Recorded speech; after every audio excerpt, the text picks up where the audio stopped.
Brand new poll released by Emerson College, in my view, shows some very interesting insights for the 2024 presidential race and a few other down ballot races as well. I thought it'd be interesting to just go over this poll really quick and just see what some of the findings are and where the presidential race stands right now. So, looking at the poll just released, I'm going to go state by state since the poll was able to go state by state. Arizona, President Trump leads President Biden with 47% of the vote to 43% of the vote. That's a margin of 4%, very, very close, but President Trump with a narrow lead there. Next to the state of Georgia, Trump has 45, Biden has 41. Again, very close, but Trump definitely has a narrow lead there. Michigan, Trump has 46%, Biden has 45. 1% margin, that's a dead heat right there. Michigan likely going to be one of the closest states come election day. Nevada, President Trump has 46% of the vote to Biden's 43. Again, very, very close. Trump has a narrow lead there. Also going to be extremely close. Pennsylvania, Trump has 47, Biden has 45. Very, very close, 2% margin. In Wisconsin, Trump has 47, Biden has 44. So those are just a quick rundown of these states. And with that said, as you can see here, the line in red is Trump, the line in blue is Biden. What does this tell? What does this show? Well, a few takeaways I have is it's been consistent for a long time now. President Trump has been steadily leading Joe Biden. And he has been for a very decent while. I'm not sure if that's going to change. I'm not sure if the debate's going to move that at all. But President Trump, if the election were held right now, is, I would say, favored to win the presidential election and be the 47th president of the United States. That being said, that is as of June 22nd. And the election is not today, so a lot can change. But I will say definitely Trump is doing better.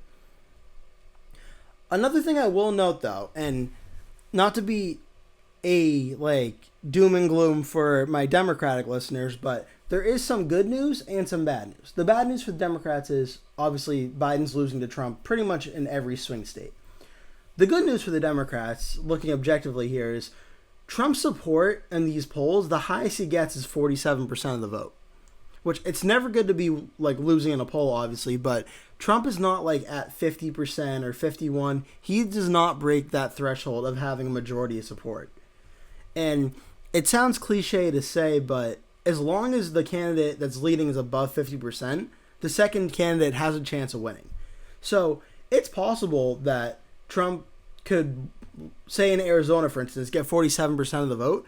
It's possible he could lose to Biden if Biden gets a little bit of the undecided vote, gets 49, Trump ends up with 48. It's possible. Given RFK will likely be on the ballot, and there's a lot of third-party vote usually in the presidential election, somewhere between 2 to 3% usually, it's possible that a plurality of vote will decide the election, but in 2020, it did not.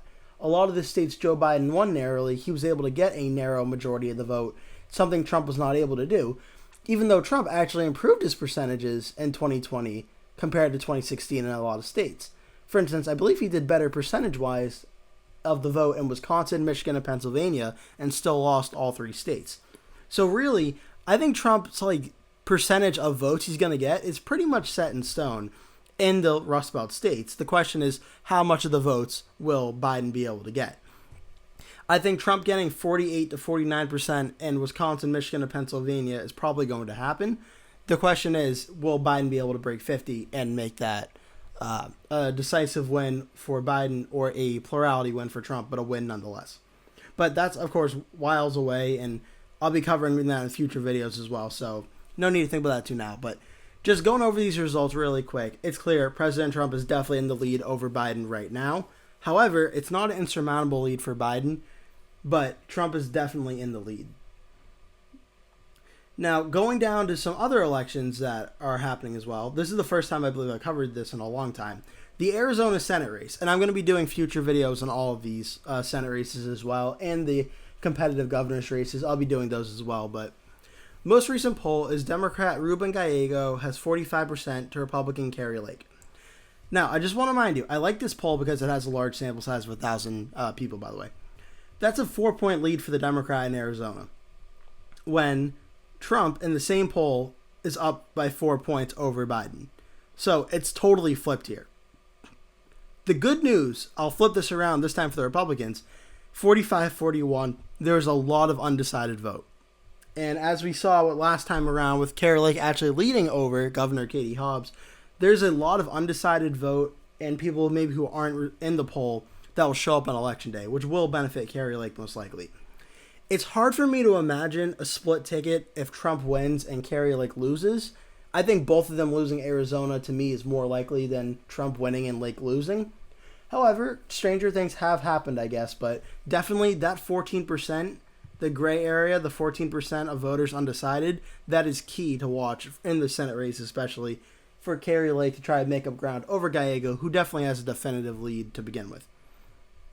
The state of Michigan, Democrat Elisa Slotkin has 43%, Mike Rogers, the Republican, has 39%. Again, very close race, 4 points. Democrat with a slight lead with a lot of undecideds, 18%. I'm going to sound like a broken record on this, but I think as goes the presidency will go the Senate race. And Michigan, it's tough for me to see Mike Rogers winning just because he is a good candidate, all things considered, but Michigan does have a pretty long track record of electing Democratic senators. I'm not sure if Rogers will be able to beat that. Especially, it depends on how Trump does. If Trump is able to win, maybe he can pull Rogers across the finish line, but in my latest projection, I have Michigan going to Biden by somewhere between 10 to 20,000 votes. So I think the Senate race may be something similar, but maybe over time that'll change, but definitely a very close one to watch. Nevada, now this is one where Nevada's polling has always been very iffy, I've noticed, in a lot of elections. It almost goes the opposite of how the polls are showing, which is kind of weird. Like, the Republicans were all leading in 2022, and except for Lombardo, they all lost, and so it's hard to tell with Nevada. However, it's hard not to think Jackie Rosen's in a very good spot here. The first few polls they did a few months ago, she had 40%, 41%, and 45%. This poll, she's at 50%. So, of course, it could be an outlier, but if you're at 50% and the election's not until November, and Sam Brown, who likely doesn't have much name recognition, seeing as he just won the primary, ran last time, but he has not been able to break 39%. He's at 38% now. 39% is the highest he's had. Until I see any polls or data come out that shows he's getting a lot of support, I don't think Sam Brown, it'd be crazy to say Sam Brown is favored to win this race. Jackie Rosen's the incumbent. She won last time in a very contentious election. She's polling very well now, 50%, 13% undecideds. It's hard for me to imagine every single voter of that 13% will go for Sam Brown. So unless I see numbers improve, right now I'm going to say that Jackie Rosen is looking very good and has a pretty good chance of winning re-election here. Again, things can change, but that's where I think it stands right now. Pennsylvania, not as strong, probably stronger than Nevada, actually. Bob Casey, the incumbent, is 47% to Republican David Cormier with 41%. This is another case of, again, Casey's a Democratic incumbent, very strong in past elections, and McCormick has not gone above 42% of the vote, 12% undecideds. If you had to ask me who's going to get more of the undecided votes, to me it's Casey all day. Very, very close, but I think Casey's in a pretty good position to win re-election here. I don't think there's too much Democrats have to worry on this one. Wisconsin, this one shocked me a little bit. Tammy Baldwin is someone who I believe won her election last time by double digits or over double digits. Seeing it be 46-44 with 10% undecided, this one is very interesting to me. Eric Hovde, I believe is how you pronounce that. I could be wrong, but let me know if I'm pronouncing that wrong. I believe he won the Republican primary for the Senate, so that will be the matchup, Baldwin versus him. 46-44, 10% of the vote. This continues a trend of Wisconsin, which is no matter what it is, Republican versus Democrat, it is super, super close. The governor's race in 2022 between Tony Evers and Tim Michels was very close. All of Scott Walker's elections in Wisconsin were very close. I have no doubt in my mind Wisconsin, this Senate race, is going to go down to the wire. Ron Johnson won in 2016. Also, as an early indicator when he won that Trump may be winning Wisconsin as well. If this Senate race is going for Eric Hovde on election night and we get a Republican gain here in Wisconsin against Tammy Baldwin, who by all things considered, I don't believe is disapproved of that bad compared to other senators and contentious swing states. if the Republican here is able to pull an upset, I think that's definitely a sign that Biden and the other Democrats across the country are in trouble. And now, just quickly going over Biden's state approvals. Arizona, he's underwater by 36% to 54%. All the numbers are pretty similar, so I'm not going to say them, but I'm just going to highlight this real quick, and you can all just read these.